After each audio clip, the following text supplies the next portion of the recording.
We're continuing on with Alice's Adventures in Wonderland by Lewis Carroll.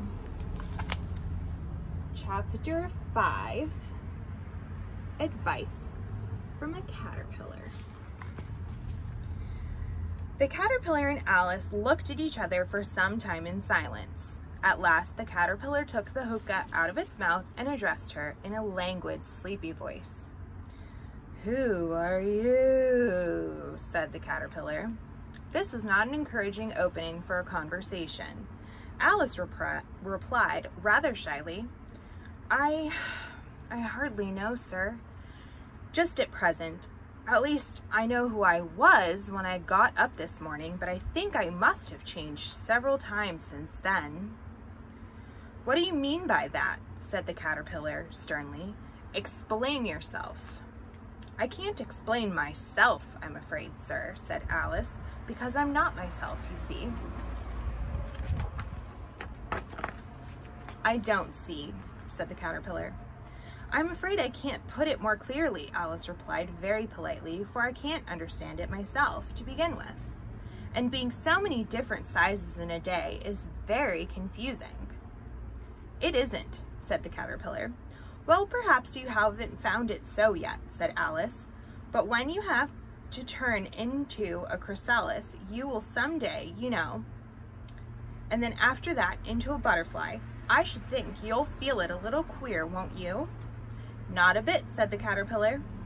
"Well, perhaps your feelings may be different," said Alice. "All I know is it would feel very queer to me." "You," said the caterpillar contemptuously. "Who are you?" Which brought them back again to the beginning of the conversation.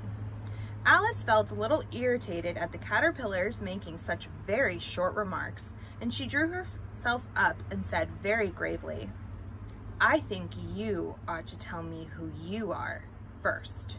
"Why?" said the caterpillar. Here was another puzzling question, and as Alice could not think of any good reason, and the caterpillar seemed to be in a very unpleasant state of mind, she turned away. "Come back," the caterpillar called after her. "I've something important to say." This sounded promising, certainly. Alice turned and came back again. "Keep your temper," said the caterpillar. "Is that all?" said Alice, swallowing down her anger as well as she could.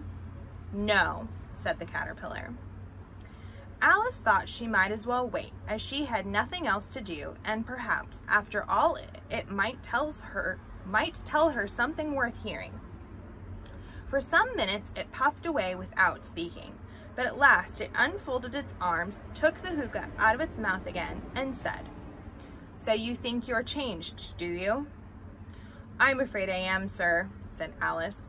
"I can't remember things as I used to, and I don't keep the same size for 10 minutes together." "Can't remember what things?" said the caterpillar. "Well, I've tried to say, 'How doth the little busy bee?' but it all came different," Alice replied in a very melancholy voice. "Repeat." "You are old, Father William," said the caterpillar. Alice folded her hands and began.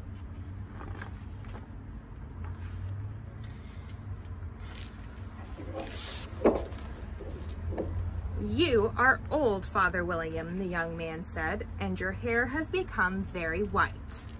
And yet you incessantly stand on your head. Do you think, at your age, it is right?" "In my youth," Father William replied to his son, "I feared it might injure the brain, but now that I'm perfectly sure I have none, why, I do it again and again." "You are old," said the youth, "as I mentioned before, and have grown most uncommonly fat. Yet you turned a back somersault in at the door. Pray, what is the reason of that?" "In my youth," said the sage, as he shook his gray locks, "I kept all my limbs very supple. But the use of this ointment, 1 shilling the box. Allow me to sell you a couple?"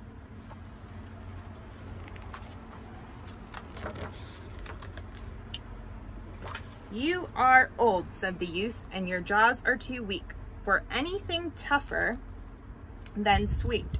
Yet you finished the goose with the bones and the beak. Pray, how did you manage to do it?" In my youth, said his father, I took to the law and argued each case with my wife, and the muscular strength which it gave to my jaw has lasted the rest of my life. You are old, said the youth. One would hardly suppose that your eye was as steady as ever. Yet you balanced an eel on the end of your nose. What made you so awfully clever? I have answered 3 questions, and that is enough, said his father. Don't give yourself airs. Do you think I can listen all day to such stuff? Be off, or I'll kick you downstairs.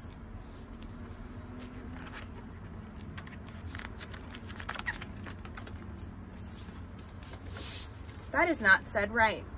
Not quite right, I'm afraid, said Alice timidly. Some of the words have got altered. It is wrong from beginning to end, said the caterpillar decidedly, and there was silence for some minutes. The caterpillar was the first to speak. What size do you want to be? It asked. Oh, I'm not particular as to size, Alice hastily replied. Only one doesn't like changing so often, you know. I don't know, said the caterpillar. Alice said nothing. She had never been so much contradicted in all of her life before, and she felt that she was losing her temper.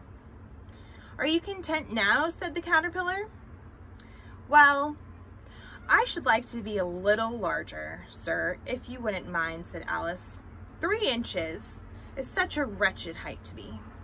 It is a very good height indeed, said the caterpillar angrily, rearing itself up as it spoke.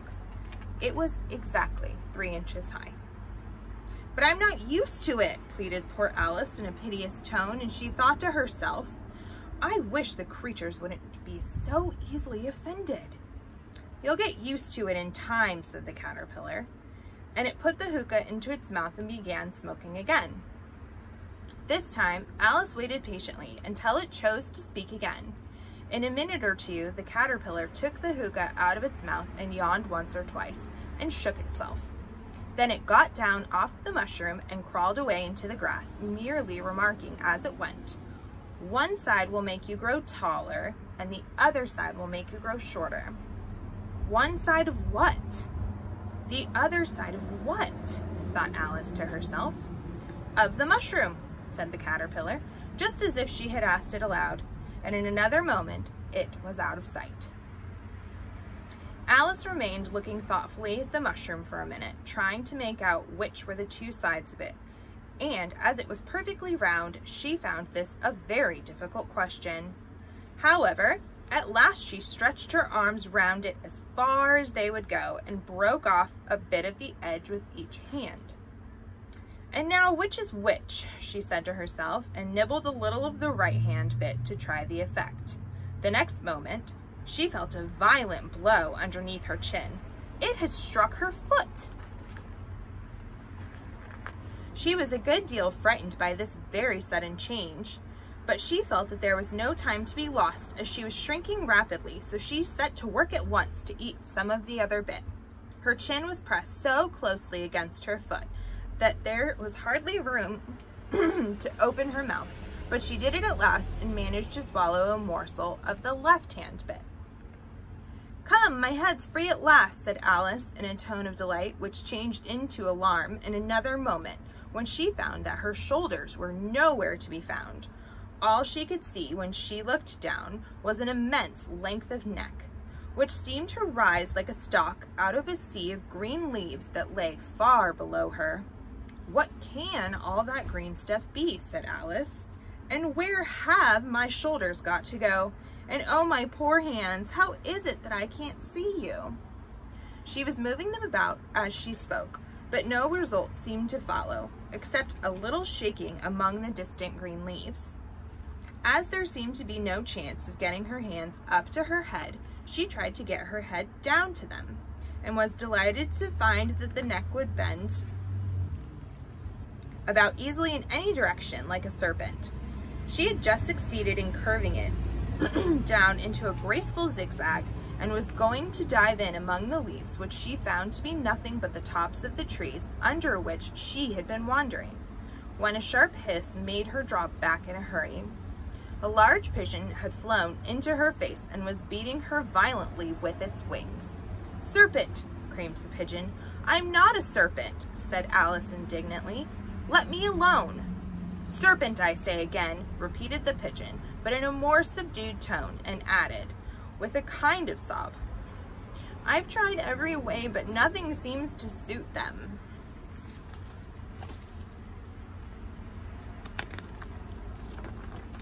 I haven't the least idea what you're talking about, said Alice. I have tried the roots of trees, and I've tried banks, and I've tried hedges, the pigeon went on, without attending to her, but those serpents, there is no pleasing them. Alice was more and more puzzled, but she thought there was no use in saying anything more until the pigeon had finished. And if it wasn't trouble enough hatching the egg, said the pigeon, but I must be on the lookout for serpents, night and day. Why, I haven't had a wink of sleep these past 3 weeks. I'm very sorry you've been annoyed, said Alice, who was beginning to see its meaning. And just as I'd taken the highest tree in the wood, continued the pigeon, raising its voice to a shriek, and just as I was thinking I should be free of them at last, they must needs come wriggling down from the sky. Ugh, serpent! But I'm not a serpent, I tell you, said Alice. Well, what are you? Said the pigeon. I can see you're trying to invent something. I'm a little girl, said Alice rather doubtfully, as she remembered the number of changes she had gone through that day. A likely story indeed, said the pigeon in a tone of the deepest contempt. I've seen a good many little girls in my time, but never one with such a neck as that. No, no, you're a serpent, and there's no use denying it. I suppose you'll be telling me next that you have never tasted an egg. I have tasted eggs, certainly, said Alice, who was a very truthful child, but little girls eat eggs quite as much as serpents do, you know. I don't believe it, said the pigeon, but if they do, why then, they're a kind of serpent. That's all I can say. This was such a new idea to Alice that she was quite silent for a minute or two, which gave the pigeon the opportunity of adding, You're looking for eggs. I know that well enough, and what does it matter to me whether you're a little girl or a serpent? It matters a good deal to me, said Alice hastily, but I'm not looking for eggs as it happens, and if I was, I shouldn't want yours. I don't like them raw. Well, be off then, said the pigeon in a sulky tone as it settled down again into its nest. Alice crouched down among the trees as well as she could, for her neck kept getting entangled among the branches, and every now and then she had to stop and untwist it. After a while, she remembered that she still held the pieces of the mushroom in her hands, and she set to work, very carefully, nibbling first at one and then at the other, growing sometimes taller and sometimes shorter until she had succeeded in bringing herself down to her usual height.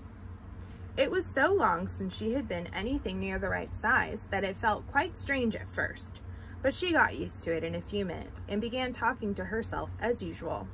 Come, there's half my plan done now. How puzzling all these changes are. I'm never sure what I'm going to be from one minute to another. However, I've got back to my right size. The next thing is to get into that beautiful garden. How is that to be done, I wonder? As she said this, she came suddenly upon an open place with a little house in it about 4 feet high. Whoever lives there, thought Alice, it'll never do to come upon them this size. Why, I should frighten them out of their wits. So she began nibbling at the right-hand bit again, and did not venture to go near the house till she had brought herself down to 9 inches high.